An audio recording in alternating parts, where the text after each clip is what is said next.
Alright, magandang umaga mga kaibigan. This is Channel Reds and here is the update dito po sa lungsod ng Maynila. Ang title po ng vlog na to ngayon, ito po yung kahit walang ulan, bumabaha. Ayan, dito po yan sa kanto ng Earnshaw Corner del Fierro. Ito po yung may tulay dito papunta po ng Balot Tondo. Ayan mga kaibigan, sa nakikita nyo ngayon, kahapon po dinaanan ko ito. At nagulat ako na ganito pala kalalim ang tubig baha rito, especially po pag may high tide. Hindi pa kasama yung ulan dyan mga kaibigan. So sa nakikita nyo ngayong umaga, ganito na po kalalim yung tubig rito. Simula pa daw ito nung gabi.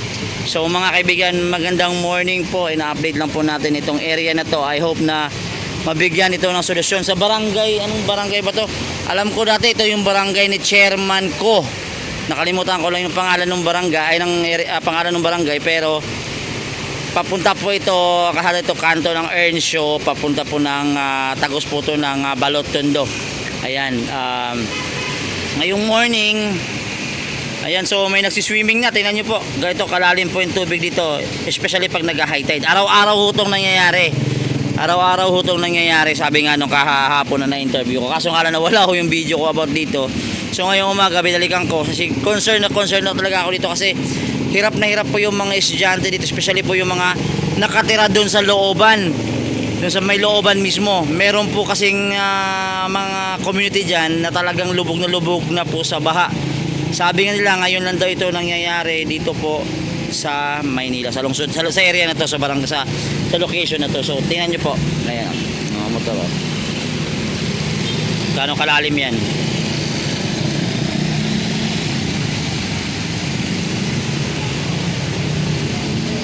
So ina-update lang natin yung sitwasyon dito kasi baka hindi pa po ito napapansin masyado at siguro kailangan ito na solusyonan na kasi pag ito araw-araw yung sitwasyon dito parang hindi na po ito. Tsaka delikado po ito sa leptopyrosis mga kaibigan. Siyempre iba dito naglalakad lang na walang butas, walang ano yung paa, walang proteksyon. Sa Distrito 2 po ito. Ayan, sa sakop po ito nila ni hello po, good morning. Ayan si nanay, tumatawid, tingnan nyo mga kaibigan, nakapalang.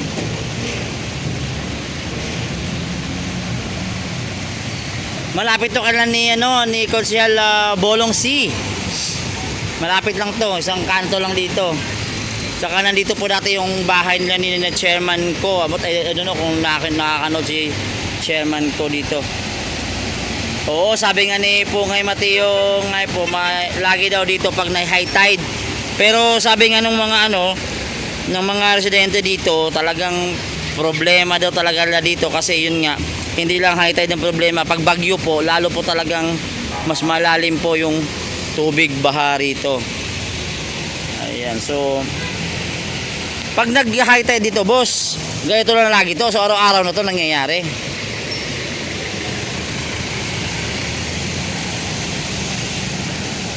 No swimming pool,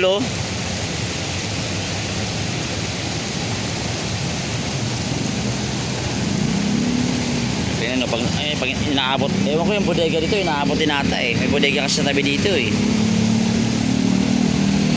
tsaka ayan kaibigan, may mga basura kahapon nadaanan ko rito, talagang tay, good morning tay. Araw-araw na ba problema to tay? Araw-araw bang problema to? Isang linggo lang pahinga nun ng tubig rito. Oo. Tapos nung nakarang linggo mataas ang tubig. Kamusta mo pa yung mga bahay nyo sa loob? Wala, taste na lang. Taste na lang. Oo. Nangangamoy din ba? Hindi naman, tubig lang na pumapasok sa bahay. Oo. So may gusto ba kayong panawagan sa local government at national government natin? Yan ang mahirap kasi ng kandidato, nangangako nga wala na yung tubig. Ngayon, nakakuan na, wala na, kalimutan na ang mga pangako ng mga kandidato. Hindi na pinapansin. So anong gusto nyo mangyari? Masolusyonan ito? Oo naman. Malaki bang abala araw-araw? Pagka may hestay ay kahit talagang mahirap. Ayan, sige tayo, ingat ka tayo. Kasi wala kang butas tayo. Malalim mo sa amin, dito paglikod yan. Oo, saan umaabot? Tuhod? Parang tuhon. Malalim pala. Eh, paano yung mga estudyante tay? Araw-araw, paano yun? Mayroon naman kasi daan na mataas doon, yung nakalagay yung mga tubig na nawasa. Aha, doon na dumadaan. Okay. Sige tatay, mag-ingat po kayo tatay ha. Salamat po. Okay, mga kaibigan. So, matagal na rin pala talagang problema ito. So, yun nga, sabi nga, pag high tide talaga, mataas talaga rito. So, mabuti yung kanal dito, kahit paano, malinis naman. Pero ito, may mga titira pa mga plastic, tsaka mga ano. So, I hope sana malinis din to. So, kailangan talaga araw-araw declogging dito. Boss, araw-araw ka bang dumadaan dito? Opo. Ganito talaga to araw-araw? Ako Pag high tide, oh. Eh, paano pa may bagyo, eh, di lalong tataas to. masyadong malalim. Oh. So, abala ho ba sa inyo to araw-araw? Lagi natitira yung ano. Oo, ingat ko, ingat po, ingat po. Ayan mga kaibigan, so saan yan? Friend, dito po sa may kanto lang po ng Earnshaw Del Fierro, corner Del Fierro. Papunta po ng ano to? Papunta mo ng Balotondo. Yung tawid niya ng tulay na yan, papunta mo ng Balot. Tingnan nyo ganun kalalim yan, oh. So, ayun, oh, lakas ng agos sa kabilang side, oh. Yung galing po to ng ilog kasi yun nga tumataas, mas mababa na kasi yung location na to, masyadong mababa. Parang doon sa Caloocan, parang ganito din sitwasyon. Isipin mo wala tong ulan ha, hindi pa to ulan. High tide lang to. So possible balang araw 10 years from now lalong lulubog to.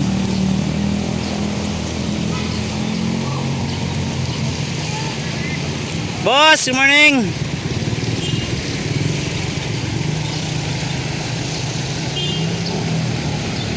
Ayan, good morning po sa lahat ng viewers natin sa Facebook. Ayan. So, ayan yung mga kaibigan, oh. Swimming pool to, magang maaga swimming pool.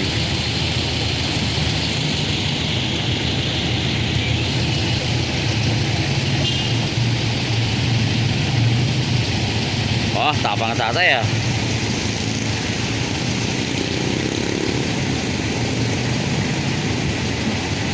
So ito yung mga jeepney rito kasi hindi po pwedeng tumawid dito na sabay-sabay kasi magkakaroon ng malaking waves dito. So ayan, hindi na nga sila pumapagitna kasi malalim po yung side na to.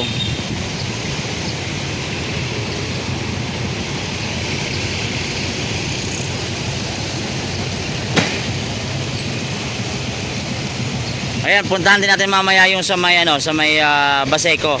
Kasi yan nga sa kabigan natin doon, talagang laging problema nila yung pag high tide, talagang tataas talaga yung tubig. Ayan, si nanay, tingnan nyo. Nay, ba't wala kayong butas? Di ba Makate? Para ano, pagdating mo doon, hugasan mo na lang yan. No?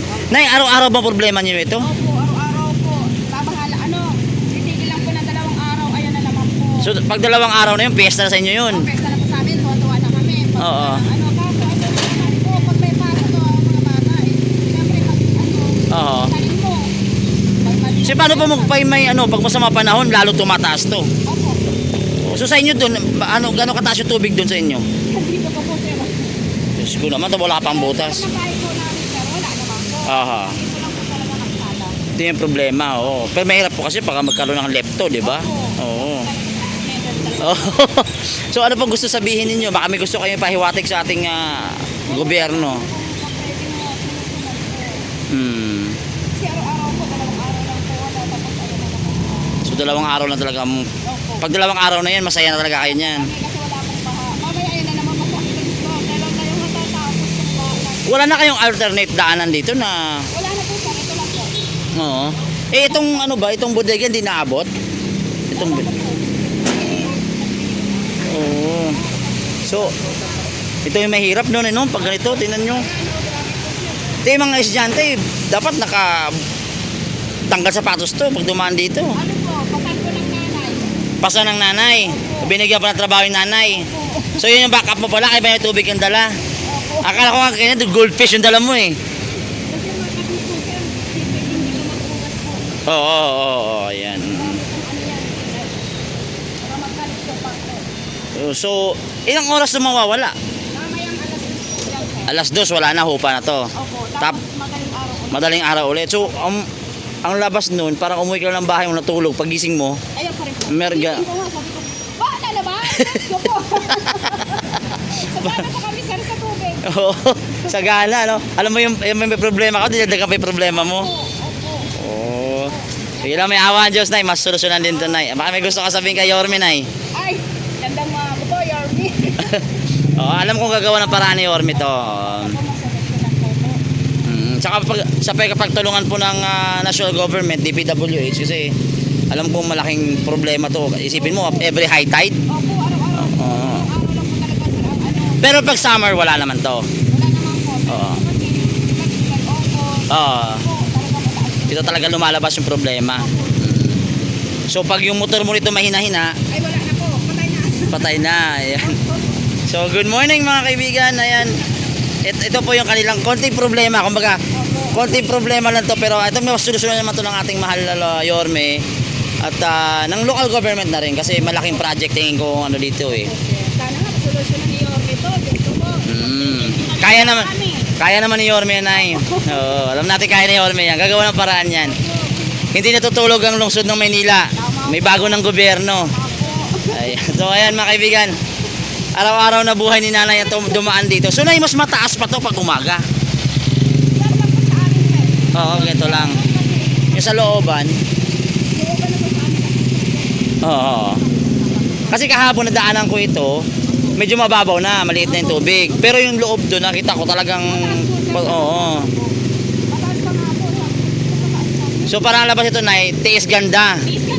O, tiis ganda. Paglabas mo na, yung ganda-ganda.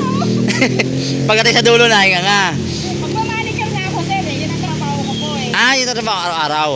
Oo. So mas mahirap yung bagong linis yung kuko mo rito, tapos Kaya nga ako, kahit gusto ko pwede ko sa papo, hindi pwede kasi talaga lumuluto. pwede pa naman dumating sa punto nagbabangka kayo, di pa naman. Wala pa naman. So passable pa kahit paano. Opo. Mm. Ang bota nga po sir, ano na eh. Puno, maabot talaga. Tapos na po. Oo. Kaya sige, tapos na lang po. Eh di paggawa tayo ng bota na buong katawan, merong di ba? Ayun, so. Ayun, lalim. Kasi sasakyan nga, malalim mo. Kasi dyan sa likod na madami kong ano dyan, isang Aha. bodega. Oh, I see. Oh. Tapos sa kabila naman, kay Chairman Yoko na po. Kay Chairman. Yoko. Kay Chairman Nyoka. Okay, oo. Kasi ito dati, di ba, kay Chairman Ko, dati? Opo, kay Chairman LP po. Oo, ngayon. Kay Chairman ano na po ngayon, kay... Pangalan ng Chairman ako, nakalimutan ko na naman. So hindi ba ito ni-request si Chairman na magawa ng paraan to? Po, alam. Eh, kailan pa Chairman namin? Mm. Ng Belo. Oo, so sana masolusyonan to ni Chairman. Kasi nung araw po, nung pandemic, tuwa kami. Aha. Kasi wala talagang as in baha. Nung pandemic. Opo.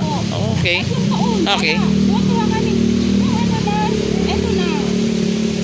So ibalik ko sa ito, balik natin yung pandemic Ay, wag naman. para huwag bumaha. Wala ko nagtaka, sabi ko, ba't tatlong taon hindi kaya baha? Pero nagka-high tide naman that time, di ba? Nakahatay po, pero wala po talagang ganito. Oh. That time, sino pa chairman nun? Si Chairman Ko pa, no? Si Chairman. Oh, naalala ko pa nun si Chairman Ko. Kasi nakapasok na ako sa looban dyan eh. Opo. Nung naghahatid ng mga pagkain noon. Oo. Chairman po po. So, ayan mga kaibigan, ito yung pong problema. Mag-ingat po kayo ha. Okay mga kaibigan, good morning. God bless po. O sana masolusyonan na. Oo. Ayan mga kaibigan, so ayan, ina-address na po natin ito na sana ho masolusyonan ito ng mas maaga. Ayan. So good morning po sa inyo lahat. This is Channel Reds. Boss! Good morning! Lumulutang ka dyan ha. Boss! Di ba araw-araw ka dumadaan dito? Araw boss. Oh, boss, ano po bang masasabi mo sa problema rito? Sa ngayon boss, high tide lang po kaya mataas ang tubig. Pero perwisyo talaga to. Permission eh. Para papasok ka na. Papasok na boss. Wala pasok, may holiday. Good morning. Oh, shout out. Shout out sa mga tatang Maynila. Yun. Ay, minsan na ulit tayo. Good morning. Ayan mga kaibigan. So, ayun oh. Swimming pool, boss. Swimming pool. Parang nag-aalangan ka tumawid ah. Mahirap na yung baterya, baka umabot. Baka inabutin ng tubig. Ayan mga kaibigan, tingnan mo.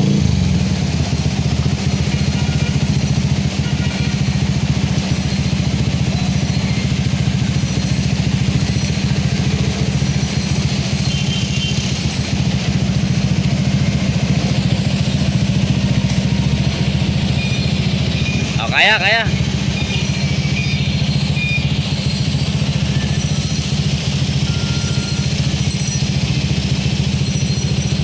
So yung iba po mga kaibigan, umiikot lang po sila. Ayan, sir, oh.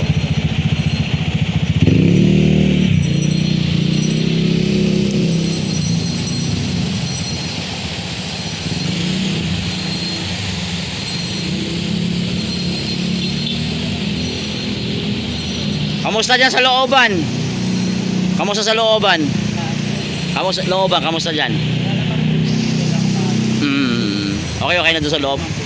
Okay, thank you. Ayan mga kaibigan, so this is it. Ayan mga kaibigan, dito po ang update natin sa Channel Reds. Magandang umaga po sa inyong lahat. Ingat po tayo. Alright, dagdag update po sa problema po sa high tide pag nagbabaha mga kaibigan, dito po sa may boundary ng Gagalangin Earnshaw to Del Fierro. So mga kaibigan, ayan po ang side ng papuntang Vitas. Ayan po ang area ng kung saan nandun yung condominium. Ayan.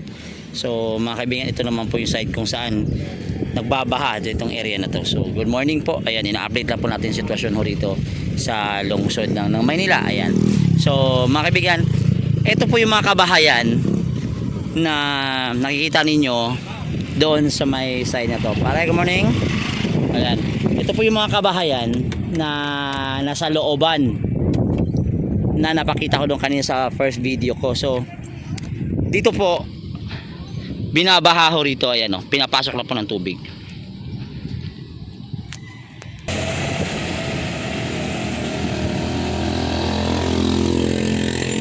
Alright, and we are back. Ayan, ito po yung update natin doon sa vlog kanina about doon sa baha-baha doon sa may kanto ng Del Fierro, Gagalangin Earnshaw.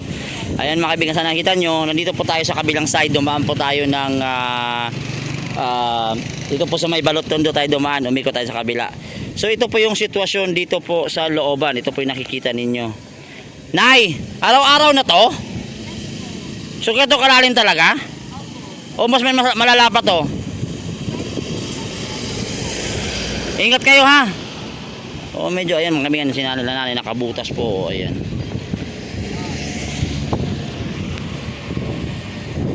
See? So ayan mga kaibigan, hanggang dun po yung sa dulo. Tingnan nyo. Ayun, halos gilid po to ng riverbank. Eh talagang umaapaw na kasi yun nga yung lupa rito, especially po sa lugar na to, mas mababa na kay dun sa tubig dun sa ilog. Ayan, so tingnan nyo, mas mataas itong ilog ngayon kasi yun nga, high tide. Tama nga sabi nila na pag nag-high tide, nagkakaroon ng malaking problema rito sa pagbabaha. Hanggang dulo na ho ito. Ayan, oh. Nakikita nyo yung mga bahay.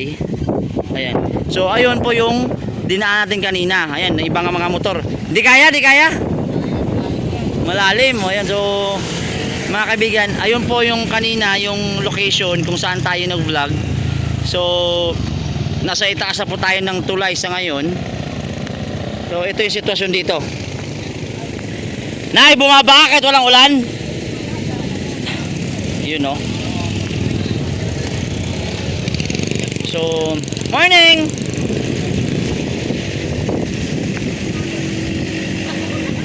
Ayan, dito lang po sa ano to, dito lang po sa may kanto lang ng ano to mga kaibigan.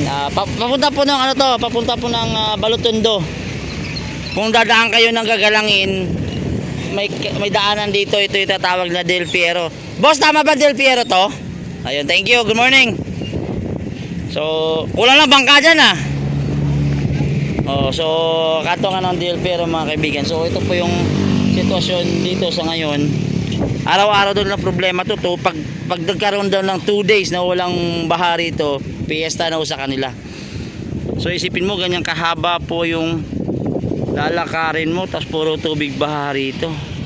So paano kayo masusolusyonan to? Siguro kailangan siguro to pumping station. Eh yung problema pag pumping station, kasi mas mataas lalo to, kasi ano to eh, ilog oh. Tapos ipapumping mo, babalik mo lang yung tubig, babalik-balik pa rin. So dito sa kabila, si Kuya, tinawid nga lang ni Kuya. Kuya, araw-araw bang problema to? Araw-araw bang problema to rito? Oo nga, no. So, pag high tide talaga. Eh kung may bagyo-bagyo pa pala, sabayan ng high tide, lalong lalalim dito. Makakadaan dyan. Oh, okay. So kuya, ingat ka. O ingat ka yung paa mo. Medyo mahirap makati. Ayan mga kamigas. So, ayun po ang tulay kanina ulit. Ayan, in-update ko lang. Ayan, may tumatawid doon. Good morning, shout out. O pare. Morning, boss. Tatawirin nyo lang yan? Ano kami truck dito? Nasa kabila. Ah, okay, okay. Araw-araw ba kayo dumadaan dito? Oh, bala kami sa truck. Biyahero kami ng ano. So na masasabi nyo dito sa baha-baha na to? Kaya kasaan yung mga bata, boss. Ayun nga, oh. So, sa kabila nga, inaabot din, no? May mga inaabot din. Mababa talaga rito, no? Dani, makahoy yung amoy tubig. Maamoy nga, no?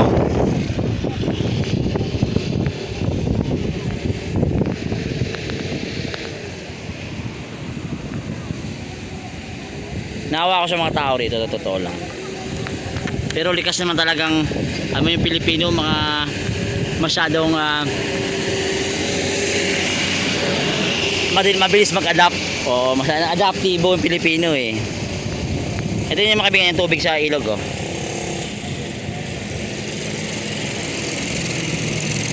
Ay wow, may ice pa.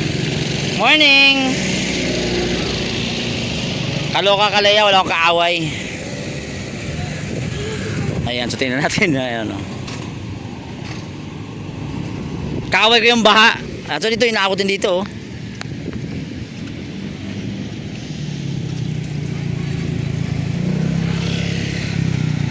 Sigurado sa Baseco for sure kayo itong oras. Siguradong lagpas-lagpas din ang tubig dun na may Baseco. Kasi dan dati na pinupuntahan ko yun, talagang ganun din kalalim yung area na yun eh. Eh mas malala doon kasi nagwe-wave-wave pa dun.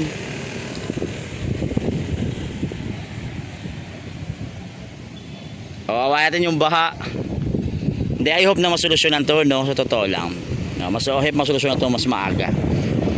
Ang tanong kasi, sa naisip ko ngayon, kung maglalagay ng pumping dito kaya ang gobyerno, paano din, ganun din kasi yung tubig pabalik-balik lang din.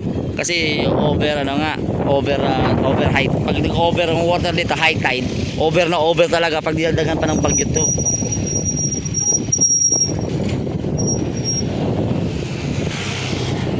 So okay mga kaibigan, ayan po. Ito po yung update natin dito po sa area